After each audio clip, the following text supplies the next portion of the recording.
formalities. BJ's not here. NK High School. They met on the 9th, and the news of note is that they have appointed a new high school principal for North Kingstown High School. His name is Thomas Kenworthy, and he spoke very briefly and seemed like a very nice guy, and I think has plans to try to move the high school forward, and he seemed very enthusiastic about his new position. He had been I'm not sure if he was a student there and then taught there briefly before moving to another school. Teach briefly. Yeah, so he has a history from a long time ago. Yes. I believe he's a North Kingstown resident, actually. Oh, really? Yes. He didn't say where he lived. And there were recognitions, and it was very nice to note that at the Sports Award, Spring Sports Awards tonight, there were lots of Jamestown names on the list of honorees, not just as MVPs, but also sportsmanship awards, which says really positive things about our kids. And there were also recognitions. One of the student representatives to the North Kingstown School Committee is also a Jamestown student, who apparently did very well on honors night also, but I don't have the report for that. There is also, they are still working through various scenarios for their budget because they're anticipating the possibility of taking a large hit this year still for their budget. They were talking about possibly losing $318,000 from this fiscal year, which in June is very hard to work through. This year's over. There's, I don't know, they were talking about, and we hadn't heard that. I mean, this may have now that the State House has finalized its things, maybe that will not come to pass. But there was some discussion about what they would have to do, and I think that's about it from that. Can I ask what they were talking about doing? I mean, what They were not being specific. They were doing the same idea as we had, sort of contingency plans that they weren't sort of ready to speak about publicly as to how they would address the cuts if they came about. But again, I'm not clear as to what the possibilities were and whether that has now been settled with the legislative sessions. Okay. Sarico? Well, no, it's not. I'm At sorry. the last Sarico meeting. Wait, I'm sorry, I forgot something important. They also are initiating a program. The school committee heard a presentation about concussion prevention, and there is a program to do baseline testing, and they're recommending that, the initial recommendation was that all freshman athletes be given the baseline testing, and the cost is relatively modest. I think it was $500 for the testing for the school.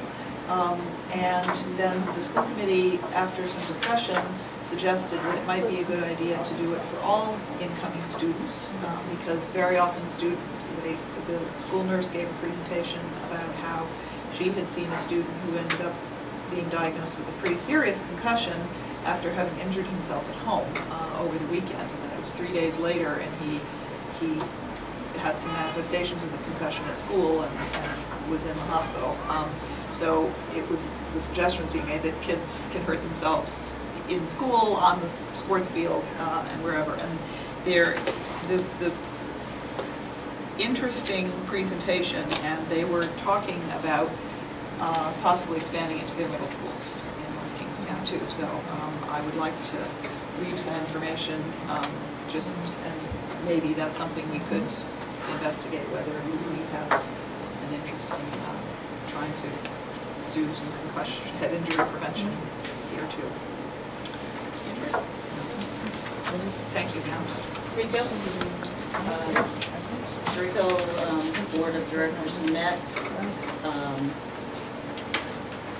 and we got reports about, there was a subcommittee formed that we reported to you last time to try to come up with a plan or suggestions or options about what Sarico could do to survive, basically. And the subcommittee was also going to meet, and did meet, with Dave Abbott at the Department of Education.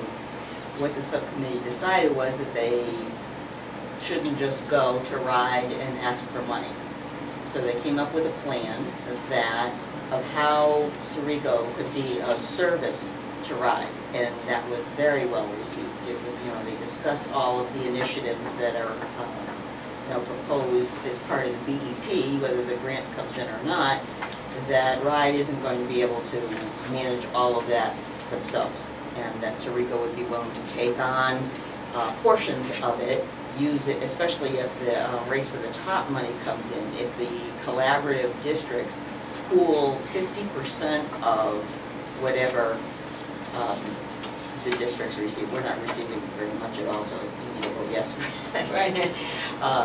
And use that money to work with consultants, experts, and to produce the documents, the model documents that RIDE is going to need for some of these initiatives.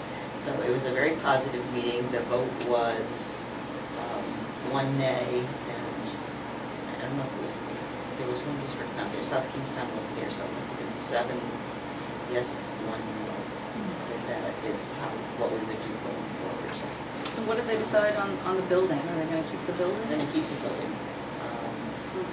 One of the members reported, Hicks actually, reported that when they started or got that building, it was determined it was actually cheaper for them to be there than it was to rent space. So right now, part of the plan is that they're going to rent out a portion of that building because the staff now has been cut back to 2 people, really. Seems like it's 2 people in the building. I got an email, I didn't read through it carefully enough because I only saw it right before I came here, but it was from the North Kingstown High School, and it was discussing the Chinese course that was going to be offered to students next year, and I thought it said through Sarico. It is. Sarico is going to be offering a course for high school students. It will be at Sarico. It will be for credit. Parents will pay tuition, but it's there for those students that would like to have that as an option. So We also saw one that's online for grade school kids this week. For Mandarin. did you see that? Yes, I did. I'll show you. Because I talked with the main commissioner, and they had put one in for algebra, and I asked her, I said, I need to talk to you about what it takes with the technology to be able to do that, and she gave me some references in Washington. It's like a video game to learn Mandarin. It was really cool. Yeah, I'm trying to process everything yet. Okay, legislative. I just wanted to talk briefly about the funding formula. Oh, joy. This was a week where we went up and we went down. Because I went up when I read the language on the transportation that was added, that they would pick up the excess costs, and I'm thinking, well, we're actually going to make out better. But then the definition of excess wasn't quite as clear as I wanted it to be, and it turns out we're only, I don't know if you've seen, we got a chart. Did you get this, Jane? Did you get the chart of what we're going to get? Yes. Okay, so we're only getting, of course, page 1 at home that we're on. It was like $12,000. And didn't we ask for over 100? No, this is not from RIDE. Oh, This okay. is through the funding formula. So I don't know what excess, because it was, the language is that they're picking up the excess costs associated with transporting students within regional school districts and blah, blah, blah, blah. Transporting students to out-of-district, non-public schools pursuant to Title 16, which costs us over $100,000 It's a lot of money. so we're getting back 12. I'm not sure what they're going to consider the excess cost to be, just like the excess cost for a special ed student over. Over the regular ed, okay, that It's would like make four, sense. it's like so many times That would make sense. the core, and then they would pick up the excess after that. Right.